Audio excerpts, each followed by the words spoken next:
12 though, ships that have been waiting for months to deliver desperately needed goods to the Yemeni people.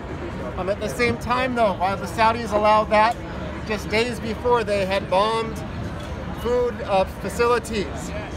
You know, in a situation where in 2012 there were 80,000 Yemeni youth who had starved to death, and since then the numbers have probably been multiplying by many times. So the situation is still extremely desperate right now.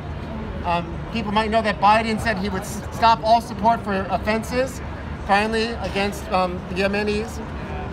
He would stop support for Saudi offenses, but it seems like he's backtracking in recent weeks. His envoy to Yemen said that Yemen is the Saudi backyard, and just as the U.S. has its own backyard, while the Saudis have its backyard, and that's Yemen, so the Saudis should play the leading role, which is a real betrayal, I think, to his promises to end the war, to end support for Saudi Arabia, and to support the Yemeni people. So that means we have to be even more determined to wake up, to fight all people who are supporting this war, and to bring people together, whether they're in the U.S. Armed Forces, as people in general, to say we stand together in solidarity with the people of Yemen.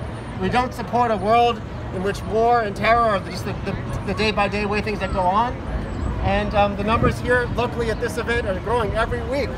It's really heartwarming to see that people really do care about the situation and show their love for the people here.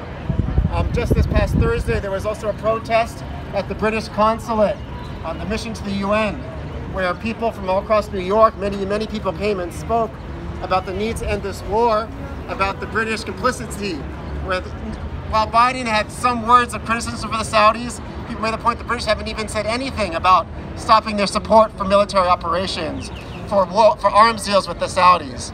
And the US and the British have been hand in hand in this war. So there was a good protest there, and there are plans in the works for more protests and more action. So despite it being 6 years and there's not a huge movement against the war, I think we see that it is increasing. So those are the few things I wanted to share, and I think some others, if people want to share their thoughts about the situation, can come up and speak. In particular, we have some visitors, one person here from the West Coast who's been organizing against the war in Yemen. Maybe